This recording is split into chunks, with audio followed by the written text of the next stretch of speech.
Se a nossa fé for grande realmente, não importa, porque Jesus, na verdade, o Mestre Jesus não criou religião nenhuma.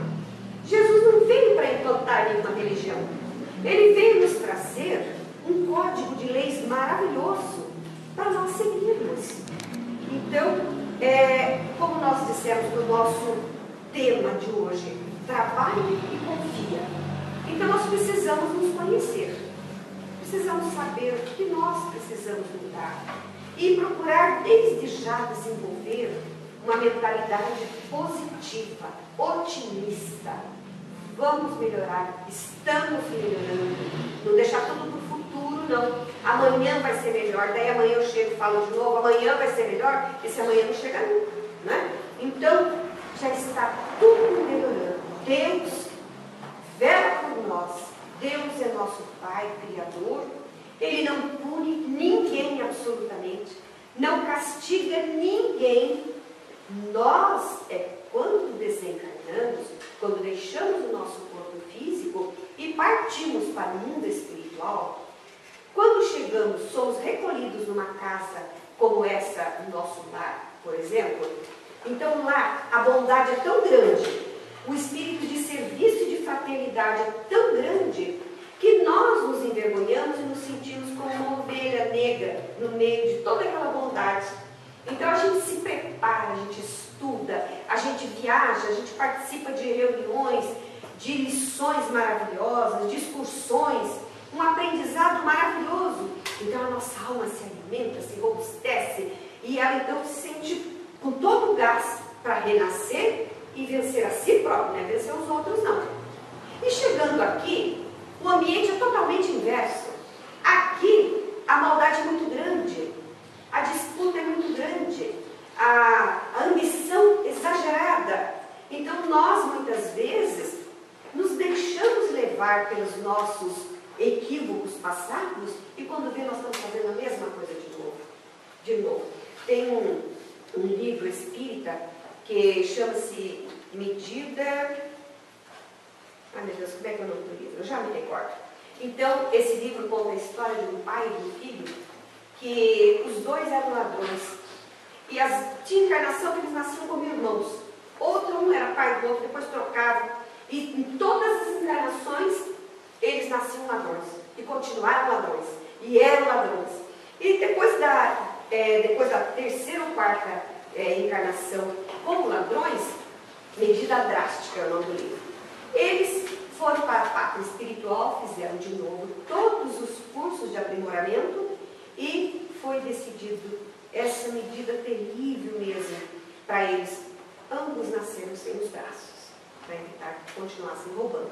Então é uma medida drástica, mas que muitas vezes a espiritualidade ela precisa lançar esses recursos para que a criatura corte aquele ciclo de estar sempre errando da mesma forma. Chico Xavier contava que um dia, para extremo desespero dele, chega uma mãe e joga uma criança no colo dele e fala: Chico, dá jeito, eu não sei o que fazer. Meu filho nasceu cego das duas vistas, não tem as mãos. E agora surgiu uma infecção muito séria numa das pernas, passou para outra e os médicos querem amputar as duas perninhas do meu filho. Dá um jeito, conversa com o teu Deus aí, que esse teu Deus é muito vingativo e vê o que vocês fazem com essa criança que eu não sei. Eu estou a ponto de me matar. Daí o Chico falou: mas é mesmo? Onde é que Deus está que deixa acontecer uma coisa dessa com a criança? Emmanuel já fala: Chico, para com isso. O protetor espiritual dele sopra para ele, né? Para com isso. Você não sabe o que essa criança fez em outras encarnações. Então, a doutrina espírita, ela vem ao encontro da dor. Não que a doutrina espírita seja melhor do que outra igreja, não. Todas as igrejas são abençoadas. Porque, inclusive, o próprio nome religião já quer dizer a tentativa de religar, de ligar a criatura ao seu Criador, de formar novamente um elo que estava rompido por essa criatura ter se afastado do Criador, com a sua maneira de ser, com a sua maneira de agir.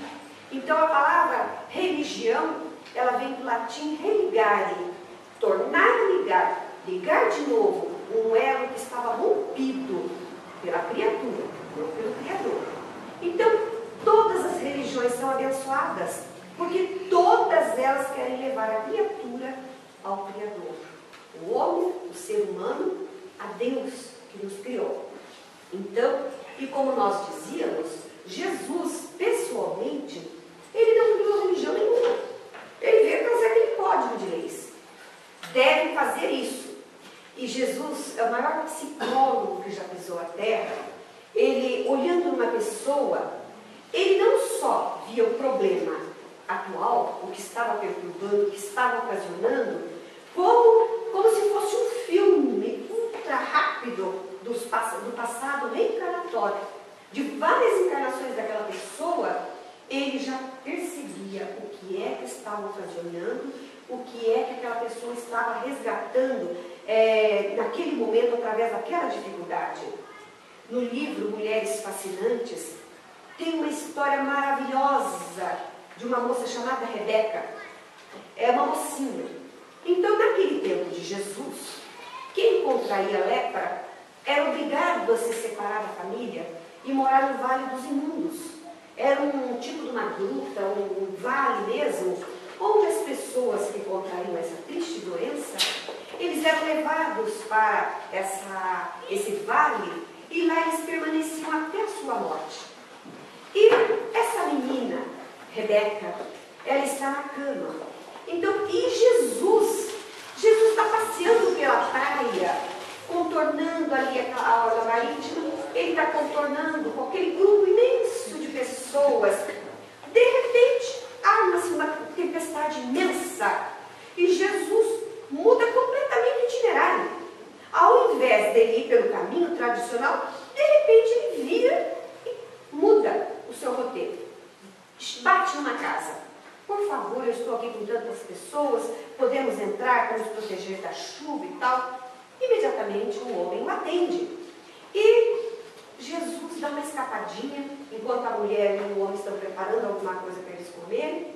Jesus dá uma escapadinha, vai lá no fundo da casa, onde havia um cômodozinho, e ele entra lá. Ele entra lá e encontra uma menina totalmente tomada pela lepra, toda manchada, toda cheia de coceirinha. A menina estava com mau cheiro, não obstante ele observasse a limpeza do local, dos lençóis, do travesseiro, mas onde ela tocava já ficava com aquela assim, purulenta, e ele se tomou de compaixão. E todo mundo procura Jesus, onde é que Jesus está? Daí alguém, já mais acostumado com ele foi dar um giro por aí, já ele veio. E Jesus senta-se numa cadeira ao lado da cama de Rebeca e assiste ao filme dela em segundos. E ele volta no tempo. Ele volta no tempo no Egito, onde um jovem príncipe, ele está na casa de um escriba que tirava cópias de documentos com tal fidelidade como se fosse original, que era naquela época a maneira de se multiplicar documentos. E um dia esse homem fica doente e não tem condição de fazer então mais as escritas e chama um amigo dele que fazia o mesmo serviço e que tinha uma filha maravilhosa e que era muito caprichosa. E o pai, na impossibilidade de ir, manda a filha. E o príncipe então vai lá ver se os documentos estão prontos e encontra a moça. E foi amor à primeira vista. Ele olha por aquela moça, ele se apaixona à primeira vista por ela e todos os dias ele volta e começa ali um relacionamento. Então os dois se apaixonam, mas muito mesmo pelo outro e continua aquele amor. Um dia o príncipe chega para lá na moça e vai embora. Passado um tempo, ela encontra um outro rapaz muito correto, muito direito, e resolve casar com ele. Os dois se casam e são muito felizes.